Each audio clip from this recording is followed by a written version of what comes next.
Bonjour à tous, j'espère que vous nous entendez bien. Euh, est-ce que tout le monde nous entend bien et nous voit bien? Vous avez la possibilité d'interagir avec nous avec le chat. Ce que je vous propose, c'est que compte tenu d'une difficulté de transport aujourd'hui, on attend quelques instants que tout le monde finisse de se connecter. Et puis comme ça, on pourra démarrer. Si vous m'entendez mal, si vous avez un problème de son ou d'image, ou que vous voyez mal le slide qui vous est présenté là, n'hésitez pas à nous l'indiquer. Merci beaucoup Lorinda, qui me dit que tout va bien. Merci Ingrid. Bonsoir Sophie. Bonsoir aussi Assina. Très bien. Écoutez, j'espère que vous n'avez eu aucun problème ni pour vous connecter, ni pour trop circuler aujourd'hui. L'avantage d'être comme ça à distance, c'est qu'on ne subit pas les différentes grèves ou problèmes que l'on connaît en région parisienne. On est ravis avec Inès de vous accueillir aujourd'hui. Je vous propose qu'on se présente rapidement pour que vous sachiez qui on est. Je commence peut-être avant moi d'ailleurs par la logique de ce webinaire aujourd'hui. On l'a pensé, sa deuxième version, c'est la deuxième thématique qu'on développe. On a imaginé ces webinaires comme étant des capsules qui puissent vous faire vivre de l'intérieur ce que les personnes qui ont la chance de suivre notre exécutive MBA dirigeants entrepreneurs peuvent vivre pendant tout leur parcours. Donc, ce que vous allez vivre aujourd'hui, c'est une capsule d'un des thèmes que développe Inès lors de ses interventions dans notre MBA, mais en mode extrêmement réduit. Donc, pour ma part, je suis Valérie Croce, je suis le directeur des programmes management au sein d'IGS Formation Continue. Et je tends le micro à Inès qui va se présenter. Oui, bonsoir à toutes et à tous. Merci d'être là, de partager ce moment avec nous. Effectivement, moi-même, je suis référente pédagogique au sein de cette exécutive MBA formation continue dirigeant entrepreneur sur la partie management et stratégie surtout. Et je suis fondatrice du cabinet conseil Invictus Conseil, qui est spécialisé en conseil en stratégie, en business mentoring et en formation. Et je serai très heureuse en effet de vous présenter ce soir cette capsule qui est abordée en effet dans cette exécutive MBA autour de la RSE, mais plus particulièrement de la création de valeur partagée, qui aujourd'hui est absolument incontournable dans toute démarche stratégique. Inès, peut-être pour laisser les derniers se connecter, je vois que c'est en train d'arriver. Oui. Est-ce que vous pouvez juste nous dire quelques mots sur votre rôle au sein de l'exécutive MBA et peut-être pour ceux parmi vous que ça intéresse, quelles sont les modalités pédagogiques spécifiques que vous aimez développer avec les personnes avec qui vous interagissez dans cette exécutive MBA? Bien sûr, avec plaisir Valérie. Donc effectivement, cette exécutive MBA a une ambition à 360 en fait de formater en fait le dirigeant entrepreneur dans cette exécutive, et dans ce formatage, dans cette vision à 360, il y en a une bien évidemment axée fondamentalement sur la stratégie. C'est là-dessus que je me situe, sur toute la dimension stratégique de cette exécutive. Et effectivement, s'agissant en fait de la formation continue, il m'a semblé important de croiser, de mixer en permanence l'académique, le conceptuel, et de l'irriguer de l'expérience professionnelle que j'ai pu avoir de manière très opérationnelle dans une vie antérieure, tour à tour en tant que directeur général, en tant que responsable de filiale, directeur stratégie, etc. Et vous voyez, de marier en fait en permanence dans une approche pédagogique très irriguée, comme ça, le conceptuel et l'opérationnel. Parfait. Écoutez, Inès, je pense que c'était très clair. Je vous propose qu'on commence tout de suite avec ce thème passionnant de la responsabilité sociale des entreprises associée à cette notion de création de valeur. Je vous en prie. En tous les cas, on va essayer de vous intéresser tous. Est-ce qu'on attend un tout petit peu que les autres participants arrivent ou on commence Je vous propose qu'on commence. Alors, pardon, juste avant de vous laisser définitivement le micro, n'hésitez pas à travers le chat à poser toutes les questions qui vous viendraient à l'esprit pendant l'intervention d'Inès. Et on a un temps consacré juste à la fin de son intervention pour répondre à toutes vos questions. Donc, je vais synthétiser au fur et à mesure que vous les posez et puis on y revient dès qu'Inès aura terminé sa présentation.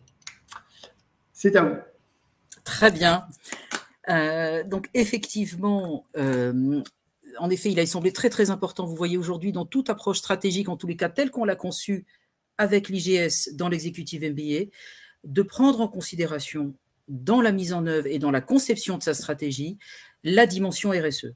Alors, ça, en fait, si vous voulez, effectivement, comment est-ce que c'est venu? Eh bien, il y a une urgence, bien évidemment, puisqu'il y a cette nouvelle donne, vous voyez, qui vise à aller vers un monde plus vivable, plus viable, plus équitable, et qui a conduit le monde de l'entreprise à adopter en regard la notion de RSE. Ce qui veut dire, concrètement, comment ça se traduit? Eh bien, c'est l'engagement volontaire de l'entreprise en faveur du développement durable, visant à concilier ces fameux 3 piliers majeurs que sont l'environnemental, le social et l'économique. Et donc, vous voyez effectivement, 3 piliers portent ce fameux développement durable, autour duquel la stratégie doit dorénavant s'articuler, je dirais, pratiquement dans le core business. Et cette lecture stratégique, en fait, vous voyez, d'un tel engagement, peut consister soit à se limiter à intégrer une dimension de développement durable au business model existant sans le faire évoluer fondamentalement. Ça, je dirais que c'est l'approche RSE classique et où ce sont des questions jugées périphériques, pas du tout dans un sens péjoratif, mais tout simplement, en fait, si vous voulez, l'engagement RSE d'entreprise qui, à un moment donné, vous voyez, se positionne sur des actions philanthropiques, sur des actions de financement de fondations, etc. Vous voyez que l'on est dans une approche RSE dite périphérique. Et puis, plus récemment, et complètement renforcée par cette CVP dont je vais vous parler, vous avez le stade d'après qui consiste à intégrer au moment même de l'élaboration de la stratégie ou dans l'évolution de votre stratégie, ces fameux concepts au niveau même du cœur de votre business model. Donc, ça va être l'économie circulaire, l'économie de partage collaborative et cette fameuse approche par la CVP. Qu'est-ce que ça veut dire en fait? Si vous voulez, c'est qu'à un moment donné, vous allez voir, on va voir ensemble que ce concept a été élaboré par le fameux Michael Porter, vous savez, qui vous rappelle tous les cours d'économie, où en fait, on passe de la notion de RSE à la notion de CVP dans la mesure où effectivement Porter considère que il faut considérer comme nouveau marché en effet tous ces besoins en fait de développement durable tant économique, social et environnemental au cœur même de votre business model. Et donc la CVP fait partie intégrante de la rentabilité et de la position concurrentielle d'une entreprise. Elle, vous voyez, considère, voyez, si l'on compare effectivement l'approche, pardon, excusez-moi, RSE et l'approche CVP, dans la RSE, la valeur de la RSE, c'est, entre guillemets, faire le bien sans dimension morale. Dans la CVP, la valeur, c'est en fait de faire de cette considération sociétale, économique et environnementale une vraie valeur économique, notamment quand on la match par rapport au coût. On verra pourquoi après. On passe de la notion de citoyenneté, philanthropie, développement durable à une notion de création de valeur pour l'entreprise et la collectivité. Vous voyez, il n'y a pas d'un côté un core business, un business model qui n'évolue pas, et puis en périphérie un certain nombre d'actions, mais à l'intérieur même de l'entreprise et de la collectivité, une création de valeur à travers le fait d'adresser ses besoins fondamentaux. La RSE reste discrétionnaire ou quelquefois même peut-être en réponse à des pressions extérieures, c'est le fameux greenwashing, qui donc souvent et quelquefois, c'est beaucoup moins vrai aujourd'hui, est subi parce qu'il y a un rapport RSE apparaître, etc., où il y a des pressions d'activistes. Et dans la CVP, bien au contraire, vous êtes proactif et vous intégrez la RSE à l'intérieur de la profitabilité. La démarche RSE peut être déterminée aussi par l'obligation de rendre compte ou une préférence personnelle. On a souvent vu, vous voyez, des engagements de président, etc. Alors que là, la CVP s'empare de toute la démarche stratégique de l'entreprise, n'est plus le fait d'un seul homme ou d'une seule femme, mais à un moment donné, est une démarche complètement partagée par toutes les parties prenantes, que sont les salariés, les actionnaires, la direction générale, etc.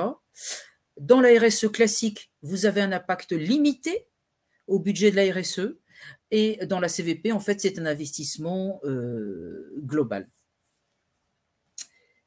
Que nous dit effectivement, vous voyez Porter, vous verrez dans les sources que je vous cite, et pour comparer véritablement à quel moment, parce que lui a élaboré son concept en 2011, vous voyez, il a été visionnaire. Il nous dit, nous compare, en fait, vous voyez l'approche, en fait, par la RSE ou la CVP, d'un même cas d'école. C'est en l'occurrence, rappelez-vous, la crise de 2008 des subprimes et l'effondrement du marché immobilier aux États-Unis qui a fait que des millions de classes moyennes américaines se sont retrouvées, vous voyez, mis hors de chez eux par cette crise des subprimes, ce surendettement qui a fait qu'effectivement, il y a eu une dynamique des banques pousse au crime visant à surendetter ces ménages sans vérifier leur solvabilité, parce qu'à un moment donné, il y avait un marché secondaire en fait de ces prêts de mauvaise qualité, les fameux subprimes. Et par rapport à ça, en fait, Porter met en regard, vous voyez, la démarche d'une entreprise de construction mexicaine qui s'appelle Urbi, et qui, à l'intérieur même de son business model, fait en sorte que les acheteurs soient solvabilisés avec un adossement à un plan de financement hypothécaire location-achat. Et en réalité, si vous voulez, ça fait partie complètement du core business. Vous allez voir ce promoteur, il y a effectivement adossé, vous voyez, cette intelligence bancaire en fait. Alors que dans le cas de la RSE, eh bien, comment les banques à l'époque, les Chase Manhattan, les JP Morgan, etc., se défaussaient, eh bien, vous voyez, je caricature à peine, mais en finançant des programmes caritatifs, et puis à côté de ça, ils mettaient 30 millions d'Américains dehors. Vous voyez, donc ça, en effet, on voit bien l'évolution de manière caricaturale, bien sûr, là, mais Porter, vous voyez, amène cette force de l'illustration. Et comment Porter, en fait, a développé cette argumentation suivante? Il va très fort, et pourtant, c'est un adepte du libéralisme, et il va très, très fort en 2011, à la suite, vous voyez, de ces différentes crises, et 2008 notamment, sur la dénonciation et l'essoufflement d'un capitalisme tel qu'il a été vécu par la fameuse vision néolibérale de Milton Friedman. Et il nous dit, eh bien, les entreprises sont en grande partie responsables de cette crise du capitalisme, car elles ont eu une courte vue. Nous l'avons tous vécu. Tout ce process des 20-25 dernières années de recherche de rentabilité à court terme a conduit à mettre en place des stratégies, certes qui généraient de la performance, voyez, pour l'actionnaire, mais qui ont été effroyablement destructrices en termes de délocalisation, d'externalisation, de recentrage, ce qui fait qu'on a vendu à l'encan des filiales, etc., etc. Et donc, effectivement, un éloignement, en fait, des problématiques sociétales.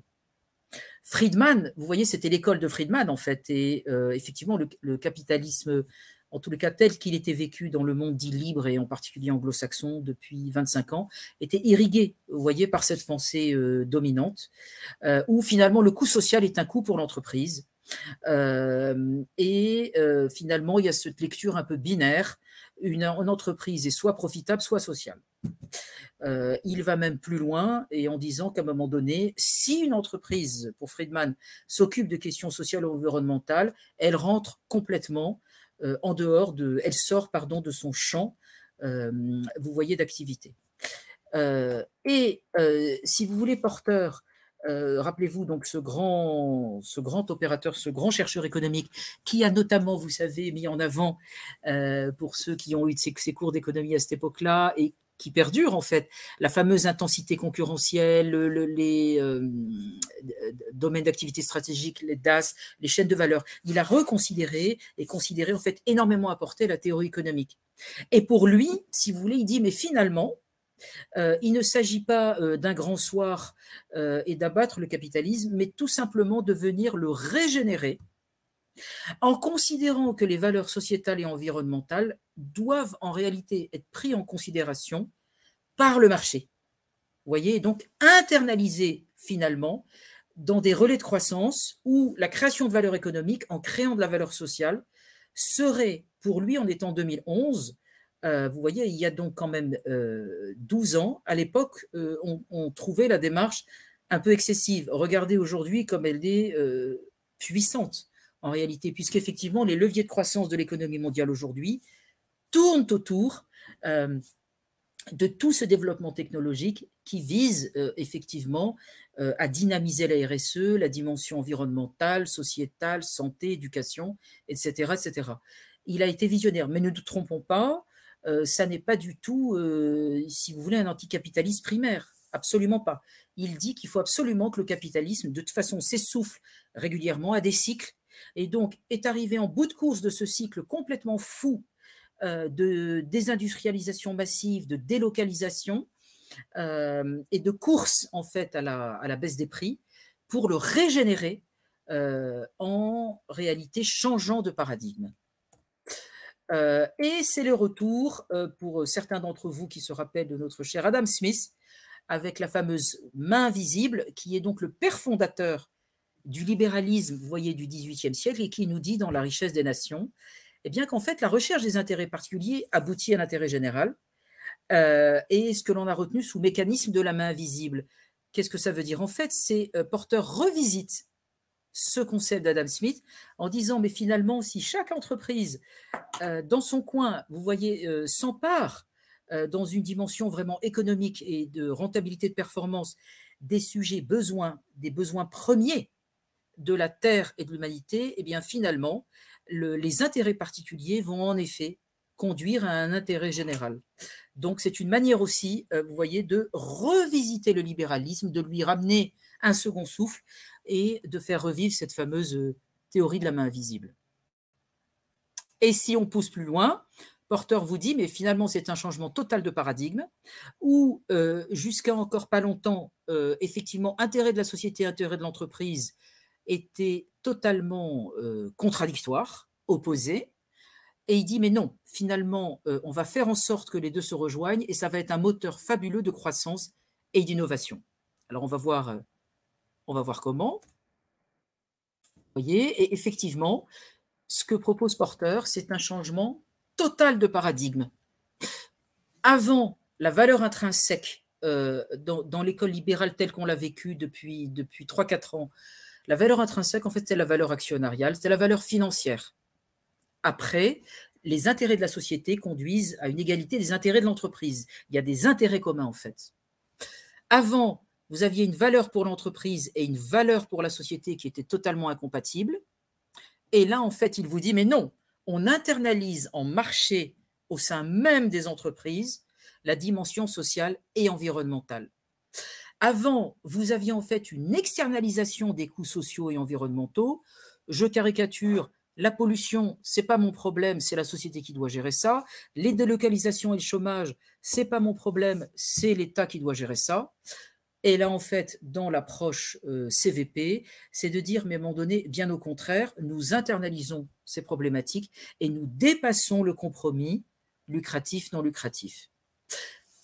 Dans le système libéral classique, on externalise les coûts et du coup, on internalise à travers les taxes et pénalités. Vous voyez, donc il y a une vision très binaire, très punitive, très oppositionnelle, où il y avait d'un côté, en fait, effectivement des sociétés qui avaient un impact social et environnemental, qui considéraient que ça n'était pas de leur ressort ou dans une moindre mesure, mais vous aviez un retour de boomerang où en effet l'État et les nations les pénalisaient à travers des taxes et pénalités de pollution, de taxes carbone, etc., etc. Donc vous voyez une logique finalement pas dynamique, une logique punitive, une logique pas constructive. Et Porter nous dit mais non, dépassons complètement ça, mettons en place un nouveau cadre et qui va d'ailleurs nécessiter des nouveaux savoirs et compétences, puisque nous changeons totalement de carte mentale au passage. Hein. L'État également aussi, bien sûr, hein, et ça, Porter le dit. Vous voyez, en miroir, bien évidemment, l'État aussi doit sortir de sa logique strictement punitive pour effectivement accompagner ce mouvement.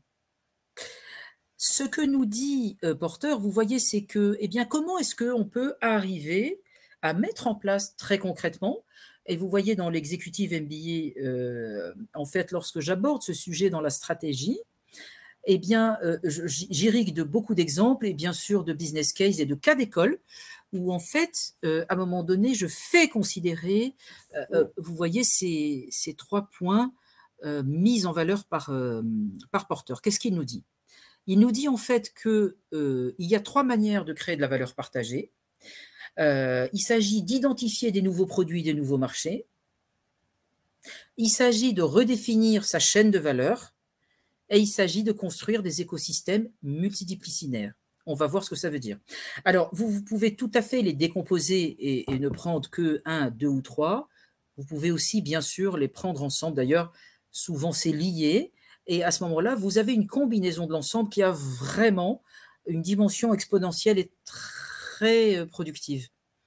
Vous pouvez aussi, bien sûr, vous voyez ce schéma de mise en œuvre peut-être soit par rapport à une entreprise qui existe déjà et où en fait vous vous penchez et vous décortiquez, vous voyez ces 3 axes, quels sont vos produits et marchés, comment est-ce qu'on peut les faire évoluer, quelle est votre chaîne de valeur, comment la faire évoluer et comment construire des écosystèmes multidisciplinaires alors que jusqu'à présent vous étiez finalement, faisiez cavalier solitaire dans votre écosystème local. Mais vous pouvez aussi vous emparer de ces concepts lorsque vous créez une entreprise. Vous voyez, donc Porter vous dit, c'est rien de désespérant. Ça n'est pas parce que vous étiez sur un ancien business model que vous ne pouvez pas le faire évoluer. Et pour ceux, effectivement, qui construisent aujourd'hui leur entreprise, et bien évidemment, je le recommande beaucoup aussi lorsque je suis en formation et que j'accompagne les apprenants, vous voyez, dans cette executive MBA, à essayer de construire une stratégie qui, effectivement, d'emblée, vous voyez, répond à ces sujets parce que, effectivement, ce sont les relais de croissance de demain et que toute stratégie digne de ce nom ne peut pas aujourd'hui ne pas prendre en compte, vous voyez, ces éléments-là.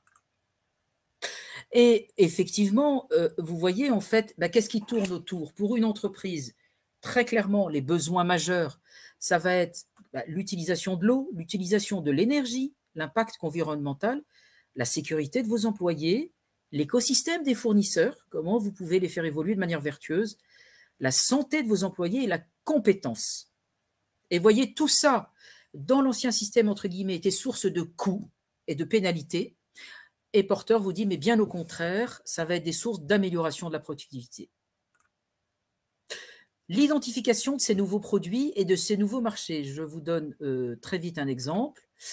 Vous voyez, il s'agit pour Porter en fait de se concentrer sur la résolution des besoins sociaux les plus fondamentaux, logement, alimentation, eau, santé, éducation senior, qui offrent une opportunité énorme pour identifier de nouveaux produits et services, et donc dépasser, vous voyez, cette approche obsolète de la création de valeur, où vous aviez finalement un effet de myopie, un angle mort, où on ne se focusait uniquement sur la performance financière. Et alors, eh bien, où piocher, entre guillemets? Eh bien, tout simplement, vous savez, les 16 objectifs majeurs, même 17 maintenant, définis, les fameux ODD, Objectifs de développement durable, définis par l'ONU, vous voyez qui, en effet, vous offre un champ, finalement, soit si vous êtes déjà entrepreneur, soit si vous créez une entreprise, d'aller piocher en fait dans effectivement ces possibilités-là. Donc, soit vous allez, par exemple, réfléchir à l'accès à la santé, soit vous allez réfléchir à l'éducation, lutter contre la faim, etc., etc. Comment vous emparer de ces problématiques pour en faire des marchés demain? Un exemple très concret, je ne sais pas si vous avez entendu parler de cette fameuse application montée par une entreprise kenyane remarquable qui s'appelle M-Pesa, donc en Afrique, et où les fondateurs étaient, sans le savoir, déjà dans une optique de création de valeur partagée, puisque M-Pesa a plus de 10 ans. Et en fait, il s'agissait de trouver l'abondance dans la rareté, typiquement. L'abondance, c'est que, vous voyez, près de 700 millions d'Africains ont des portables. Par contre, 80% des familles africaines sont non bancarisées. Donc, vous voyez que là, il y avait dans le core business même de l'entreprise le souhait d'adresser un besoin premier, qui était effectivement de bancariser, de sortir de l'informel, etc. D'où la mise en place, vous voyez par M-Pesa, de ce système de messagerie qui permet de faire ses achats, de transférer sans banque et qui a permis le fameux leapfrog, vous savez, c'est-à-dire finalement d'économiser 20 à 25 ans de construction d'infrastructures bancaires. Pas besoin. Le leapfrog vous fait passer directement en fait au consommateur final sur votre téléphone et vous avez votre banque au bout du téléphone. Typiquement, là, en fait, vous avez effectivement un besoin premier qui a été adressé. Comment bancariser, comment amener des informations, comment faire en sorte de sortir en fait les commerçants de l'informel et les aider à monétiser leur offre. Vous voyez, donc besoin premier, et comment en effet faire de ce point-là eh bien, quelque chose d'extrêmement rentable. Et je peux vous dire que M-Pesa est une des sociétés les plus rentables d'Afrique. À telle enseigne d'ailleurs que Orange Money s'en est inspiré et effectivement a créé ça sur la France, puis s'est étendu sur l'Afrique, à partir de ce projet développé par M-Pesa. Redéfinir la productivité sur la chaîne de valeur. Rappelez-vous, 1, les produits, 2, on se pense sur sa chaîne de valeur, soit sur l'existant, soit en prospective. Et alors là, eh bien, en fait, on est complètement dedans. En effet, dans ce monde complètement incertain, vulnérable que l'on traverse, entre la pandémie, la guerre en Ukraine, le renchérissement de l'énergie, le réchauffement climatique, etc., eh bien, de facto, vous avez en fait une consommation d'énergie et de logistique, une flambée des prix qui a induit des progrès étonnants dans l'utilisation de l'énergie grâce à une technologie plus performante et un recyclage créateur de valeur partagée. La sous-traitance et la délocalisation ont été entièrement revues depuis 2-3 ans. Alors, vous voyez, là, c'est une CVP, d'une certaine manière, un peu contrainte. C'est-à-dire que les entreprises, de facto, ont été obligées de se pencher sur ce sujet puisque les coûts de transport et les coûts de l'énergie, finalement, comparés à une relocalisation en France, devenaient en effet dissuasifs et a conduit à une relocalisation, une réindustrialisation. Vous voyez l'effet vertueux, finalement, de la crise et qui se retrouve dans le concept CVP. Et vous voyez, donc en fait, ces délocalisations à tout crin en zone de bas salaire avec une bataille sur les prix, on est sorti de ce paradigme pour effectivement revenir sur une productivité plutôt assise sur la chaîne de valeur et sur de la technologie fine qui vous permet d'économiser de l'énergie, de la logistique. Un exemple très frappant, en fait, qu'on connaît tous, bien sûr, j'entends en tous les cas en tant que consommateur, c'est Nestlé qui a complètement structuré en fait la chaîne d'approvisionnement en café des petits producteurs et donc en fait a complètement revu la chaîne de valeur. Vous voyez, de son approvisionnement en café en soutenant toute une filière et en structurant en fait tous les petits producteurs de café en Afrique de manière, en effet, à la rendre vertueuse, vous voyez, et lui-même, ça lui a permis, bien entendu, vous imaginez, des économies d'échelle et une meilleure rentabilité, et au passage, ça a permis à des tas de petits producteurs de bénéficier de digitalisation, de première transformation, de structuration de la filière, etc., etc. Vous voyez, donc là, on est complètement dans le lien performance et amélioration du quotidien des gens, donc ça n'est pas du tout incompatible. Après les produits, la chaîne de valeur, les écosystèmes en fait multidisciplinaires, que nous dit Porter? Eh bien, Porter nous disait qu'effectivement, la doxa entrepreneuriale avait adopté le mythe selon lequel, vous voyez, notamment après 1992, l'arrivée de la Chine dans l'OMC, l'organisme mondial du commerce, vous avez eu une dérégulation totale du commerce international, où c'était le concept de Planet as a Village, vous voyez, et où l'écosystème local était relégué au second plan. Alors, ça donnait ces transports maritimes complètement fous. Vous voyez, là, je vous ai mis la photo des containers. la révolution Internet, de la logistique dans tous les sens, et où effectivement, vous voyez, l'information, les marchandises pouvaient circuler très rapidement, donc délocalisation, on se fiche complètement finalement de l'endroit où est produit en fait le service ou le produit que vous faites, et au passage, eh bien, vous négligez complètement l'écosystème local. Vous avez vu à quel point aujourd'hui on reparle de circuits courts, de relocalisation, d'écosystème local, etc., à telle enseigne que là aussi, vous avez un processus qui est en marche, avec la nécessité absolue de développer des clusters locaux. Bien évidemment, aucune entreprise n'est autonome, et la prise de conscience, bien sûr, que la réussite est commune. Et ces clusters, donc en fait, bien comment ils se matérialisent, vous voyez, il y a eu 2 initiatives à la fois parapubliques et publiques. Public, les pôles de compétitivité, vous voyez, qui à un moment donné ont conduit en fait à réinstaller sur le sol français un certain nombre d'infrastructures et à reconstituer des filières. Pour citer la dernière en marche, vous savez, c'est la fameuse filière nucléaire qu'on est abandonnée pendant 20 ans et qu'on est en train de complètement reconstituer. Mais aussi, vous voyez, la filière textile, etc., etc. Et France Cluster, en fait, qui est un organisme parapublic qui pousse effectivement optimiser en fait cette démarche, vous voyez, effectivement de prise en compte finalement du terreau local en fait. Hein. Et ça veut dire qui? Mais ça veut dire pas uniquement l'entreprise d'à côté, mais aussi la formation, mais aussi les institutions, mais aussi les ONG, les associations professionnelles. Pourquoi? Parce qu'en fait, très naturellement et de manière intuitive, vous tous, vous comprenez bien qu'à partir du moment où vous implantez une entreprise sur un terreau où il y a des infrastructures très correctes, où vous avez un service public qui fonctionne à peu près bien, où vous avez de bonnes écoles, où vous avez en fait un équilibre de vie, des ONG intelligentes, etc., vous voyez que le terreau est bien meilleur pour votre entreprise que d'aller effectivement, vous voyez, vous délocaliser dans des endroits où finalement vous aurez des coûts indirects majeurs, en fait. J'aime beaucoup l'exemple de Patagonia. Valérie aussi, je crois, vous êtes un fervent adepte de Patagonia. Vous avez des vêtements Patagonia, vous le disiez. Oui, oui, j'aime beaucoup la marque et j'aime beaucoup tout ce que son créateur a fait et pensé depuis le début, et c'est ce qu'il en a fait. Ouais, c'est une très jolie marque, une très belle réussite, je dirais même une très belle réussite responsable.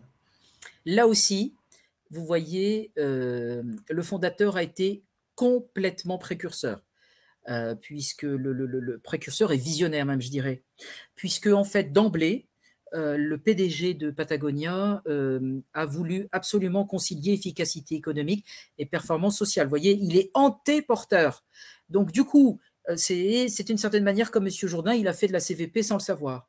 Et alors lui, en fait, qu'est-ce qu'il vous dit, ce fondateur? Il vous dit, mais à un moment donné, vous pouvez aussi mettre en place une gestion hybride entre le social et l'économique, et qui va s'articuler autour de 4 leviers principaux. D'emblée, il faut que vous fixiez et suiviez des objectifs sociaux parallèlement aux objectifs financiers. 2, vous structurez l'entreprise de manière à coordonner de manière optimale les 2 activités, sans qu'elles se cannibalisent ou sans qu'elles soient contradictoires ou contre-productives. Vous recrutez et vous formez les salariés afin qu'ils aient une carte mentale qui puisse faire vivre ces 2 dimensions. Et vous, en tant qu'entrepreneur ou à la tête, vous voyez, à un moment donné, d'une entité dans laquelle vous voulez donner cette coloration, eh bien, vous devez absolument incarner ce leadership. Ça, c'est une chose que j'aborde beaucoup, vous voyez, dans l'executive MBA, c'est-à-dire la notion finalement de posture, en fait, qui est fondamentale. Hein, l'incarnation, à un moment donné, au plus haut niveau de l'entité, de manière à ce que ça irrigue. Parce que si, effectivement, c'est simplement, vous voyez, du greenwashing, il y a un moment où en fait c'est découvert et où effectivement c'est effroyablement contre-productif. Et vous voyez en fait, Patagonia, comme d'autres entreprises, pose le principe d'intégrer tout de suite une mission sociale à leur business model. Et pour Patagonia, l'avantage social était tellement lié aux produits et aux services qu'en fait il n'est plus possible à un moment donné de distinguer la marque, vous voyez, de l'action sociale. Ce qui fait que, eh bien, en effet, Patagonia n'avait pas de sens en dehors de cette double dynamique. La fameuse déclaration de valeur de Patagonia, qui est, j'ose le dire, une marque quasi anticonsumériste, vous voyez, au-delà de l'effet marketing, que vous dit Patagonia, don't buy this jacket. N'achetez pas mon truc. N'achetez pas mon produit. Commencez déjà par réduire, réparer, réutiliser, recycler. Valérie, je crois que vous avez eu une expérience là-dessus où vous avez amené une de vos vestes de randonnée aux campeurs, aux vieux campeurs, et qui, pour le compte de Patagonia, vous a réparé la veste, n'est-ce pas? Oui, en fait, le principe de réutilisation et de longue durée de leurs vêtements, il est basé sur le fait que alors je ne sais plus pendant combien d'années, mais en tout cas, ils le réparent quasi gratuitement et ils ont créé un partenariat, en tout cas en France, avec le vieux campeur. Et il y a des corners Patagonia dans lesquels vous pouvez venir porter vos vêtements, troués, abîmés, décollés, même s'ils sont hyper solides, au bout d'une dizaine d'années, ça peut arriver. Et on vous le répare. Donc, cette logique-là, elle n'est pas juste marketing, elle n'est pas juste factice, elle est véritablement incarnée et elle est intégrée à la logique financière de l'entreprise. Elle est très incarnée. À la fin, vous recyclez, vous réutilisez, vous ramenez votre manteau ou veste de randonnée qui va être recyclé. Et là, vous voyez où il était complètement précurseur et visionnaire, notre fondateur, puisque la société a plus de 30 ans. C'est que, eh bien, effectivement, aujourd'hui, vous voyez, on décrit beaucoup l'industrie textile en disant que c'est le premier pollueur finalement, de manière majeure au niveau mondial. Eh bien, vous voyez, lui est donc dans cette dans ce secteur en fait qui est assez décrié. Et là-dedans, eh bien, il faut bien s'habiller. Et donc, il dit, en effet, comment le faire de manière le plus responsable possible. Et alors, pardon. Juste pour finir, donc Chouinard, Yvan Chouinard, le créateur, oui, l'avait tellement intégré qu'en fait, dans ses propos, il disait que c'était hyper vertueux parce que pour ne pas avoir à dépenser de l'argent gratuitement pour réparer les vêtements, il était obligé de faire des vêtements d'une extrême bonne qualité et extrêmement durables. Et donc, le système s'auto-entretenait par lui-même. Non seulement il le réparait, mais comme il ne voulait pas perdre énormément d'argent dans la réparation, il s'obligeait à faire des vêtements extrêmement durables et de très bonne qualité. Donc, c'était vertueux à tous les niveaux. Et alors, coup de tonnerre absolument extraordinaire. En septembre 2022, peut-être vous en avez entendu parler parce que ça a fait beaucoup de bruit. Yvon Chouinard, en fait, a transmis 100% de son capital, c'est quand même 3 milliards de dollars, à un trust, à une association. Et au final, eh bien, la Terre est unique actionnaire de sa boîte, puisque ce trust et cette association ont pour vocation de faire tourner l'entreprise dont les bénéfices seront intégralement dédiés à une série d'associations et d'actions pour la protection de la planète. Bravo l'artiste quand même, bravo. Je voulais vous parler de Brita aussi, que vous connaissez certainement tous, où en fait là, vous voyez, Brita était en perte de vitesse, c'est les filtres d'eau.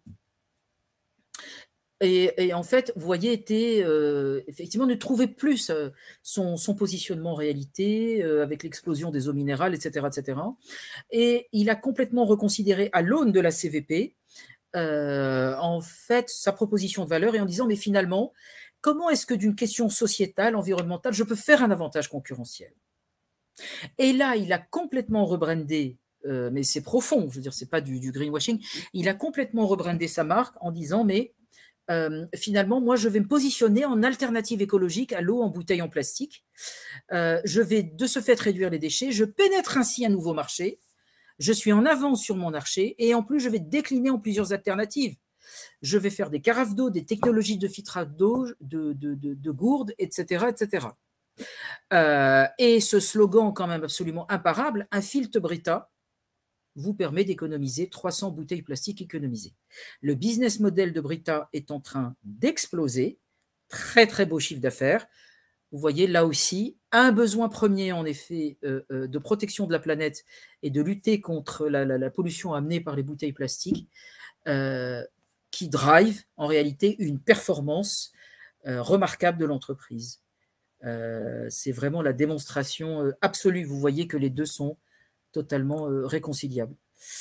Voilà, je sors peut-être du partage, ou je le laisse peut-être si jamais il y avait des gens qui voulaient poser des questions. Est-ce que je suis dans les temps, Valérie? Tout va bien? Vous êtes parfaitement dans les temps, comme d'habitude, je dirais. Non, non, je vous en prie. Écoutez, je serais très heureuse de répondre aux questions s'il y en a, ou d'échanger avec vous, ou Valérie, si vous voulez peut-être présenter quelque chose. Ouais, je pense que ça serait intéressant maintenant de répondre à vos questions ou même à vos réactions. Enfin voilà, sur quoi ça vous a inspiré, quels sont les sujets que vous avez envie de partager avec nous. Allez-y, pour le coup, nous renvoyons le micro ou le clavier. Si c'est par clavier, je me chargerai de les lire à votre place. Peut-être, Adèle, vous avez eu des remontées aussi de questions? Pas pour le moment, mais je vois qu'on est en train d'en taper quelques-unes. Ah, très bien.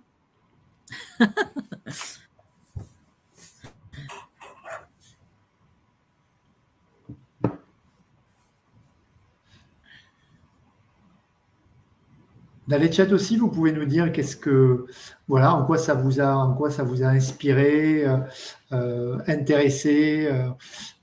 Oui. Qu'est-ce que vous avez comme expérience sur ce type-là d'approche déjà dans vos entreprises?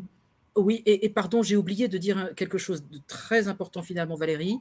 C'est qu'en fait, c'est vrai que c'est une originalité de cet executive MBA parce que, bien évidemment, aujourd'hui, la RSE est sur la table. Évidemment, c'est complètement incontournable, mais la CVP est pour l'instant, effectivement, l'executive MBA est précurseur là-dessus. Et j'y tiens absolument parce que je pense que c'est l'étape d'après. Et que d'une certaine manière, la RSE sera, la CVP, le monde de demain, la RSE sera le monde d'hier. C'est-à-dire que la philanthropie à la papa en périphérie, c'est fini. Et aujourd'hui, vous voyez, il faudra absolument, dans le cœur même de sa stratégie, intégrer ces données-là avec, vous voyez, des axes de développement incroyables. Ça, c'est un particularisme de la manière dont on aborde la stratégie dans l'executive MBA. Je ne veux pas exagérer, mais je crois qu'on est les seuls pour l'instant. Peut-être pour faire un lien d'ailleurs, le temps que les questions arrivent, on vous parle de manière très, très rapide. Et peut-être d'ailleurs qu'Inès pourra nous donner des renseignements, enfin en tout cas plus concrets, sur les 4 grands blocs de compétences qui sont animés lors de ce MBA. C'est un parcours que vous pouvez suivre sur une année. Aujourd'hui, la version qu'on propose est celle qui est totalement à distance. Donc, vous pouvez le suivre à votre rythme et vous retrouver à l'intérieur de ce parcours 4 grands blocs. Le premier, celui dont vous parlez rapidement, Inès, au départ, qui est entrepreneuriat et stratégie, dans lequel elle intervient. Inès, vous voulez nous dire peut-être un petit mot de ce bloc de compétences? Oui, bien sûr. Effectivement, si vous voulez, c'est pas un hasard s'il est introductif. Vous voyez, c'est le premier chapitre en réalité que l'on voit dans l'executive MBA parce que c'est quand même le fondamental. En effet, dans une démarche, vous voyez, de dirigeant entrepreneur où effectivement on valide et on acculture l'apprenant à toute la problématique entrepreneuriale et en effet toute l'histoire de la stratégie et toute la construction de la stratégie. Donc effectivement, il est fondamental et il cherche, vous voyez, à un moment donné vous faire réagir par rapport à votre propre expérience personnelle et professionnelle, mais aussi à vous acculturer sur tous les concepts clés et, comme je vous le disais, en avant-première sur cette notion de CVP, en fait.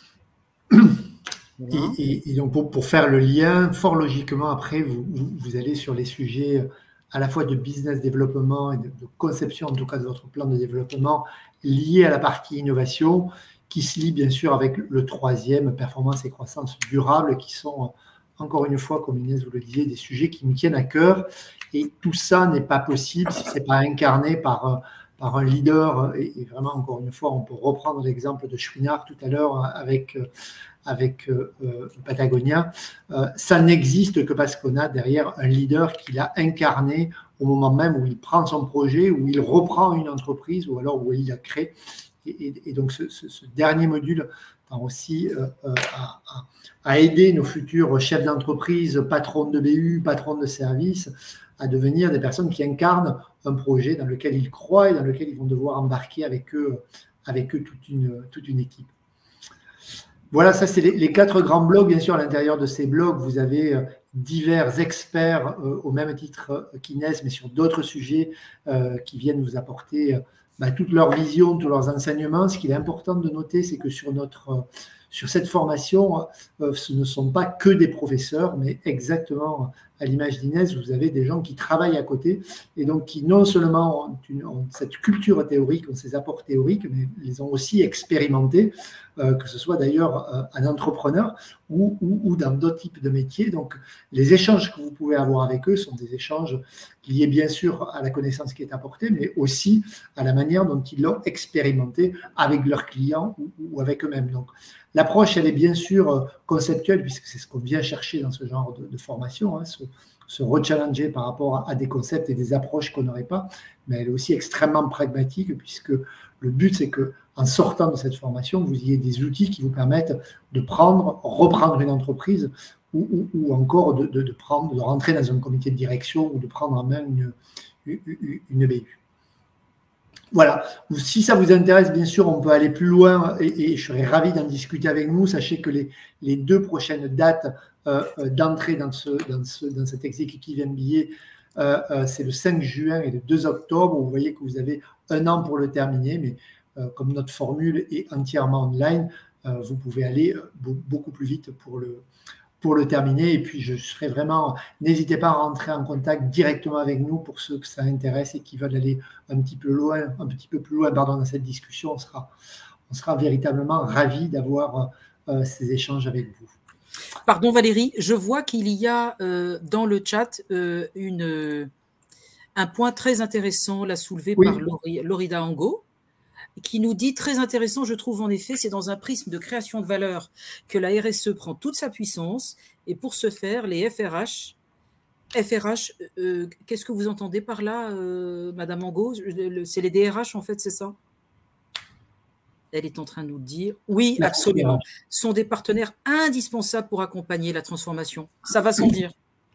Mais je suis très heureuse parce que j'ai cru comprendre que vous étiez vous-même issu des RH, qu'en effet, vous voyez, les DRH aient pris conscience de ça. En plus, en tant que marque employeur et en tant que recruteur, et Dieu sait si le marché est tendu aujourd'hui, ça vous fait un avantage concurrentiel sur la place incroyable, puisque les jeunes générations aujourd'hui, vous savez, sont à la recherche effectivement de sens, à la recherche d'entreprises dont le core business est tourné effectivement vers les questions environnementales, etc. Donc, en tant que DRH, vous êtes bien sûr complètement partie prenante et c'est pour vous un niveau d'attractivité de plus dans la fidélisation des talents et le recrutement des talents. Tout à fait d'accord avec vous. Bien sûr. C'est pas pour rien qu'on constate qu'aujourd'hui, le DRH ou les fonctions RH sont bien souvent au cœur de toutes les transformations des organisations, voire même en charge plutôt de coordonner l'ensemble des transformations, qu'elles soient d'ailleurs en lien avec la RSE ou à d'autres titres. Absolument. Alors certes, mais même au-delà de la marque employeur, bien sûr, bien entendu. Bien sûr. Non, bien entendu, mais ce que je veux dire, si vous voulez, c'est que finalement, cette CVP est extrêmement vertueuse puisqu'elle peut irriguer en fait toutes les parties prenantes de l'entreprise et c'est avant tout, bien sûr, un levier stratégique, mais pour vous, en tant que DRH, effectivement, c'est très intéressant aussi en termes de marque employeur dans votre recrutement. C'est ce que je voulais dire. Hein.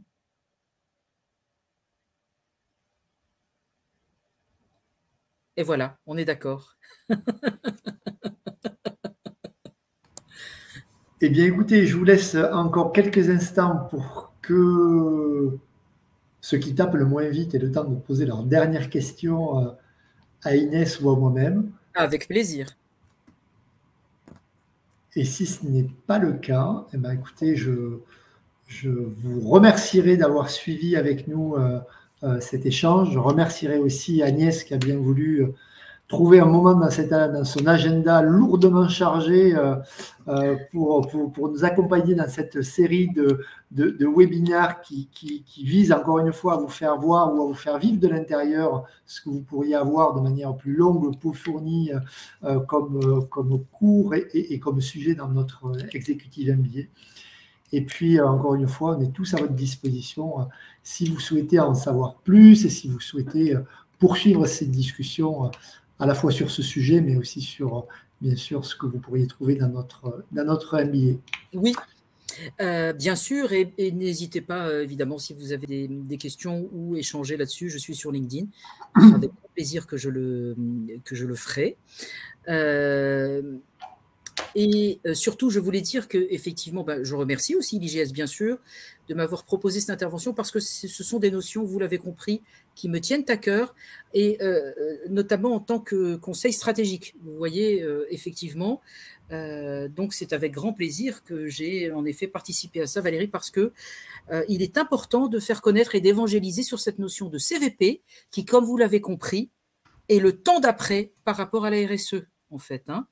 Voilà, donc vraiment essayer de vous emparer de ce sujet de CVP parce qu'elle va venir à un moment donné comme un tsunami, et si effectivement les entreprises ne s'emparent pas d'un point de vue stratégique de ce sujet, elles seront vite dépassées.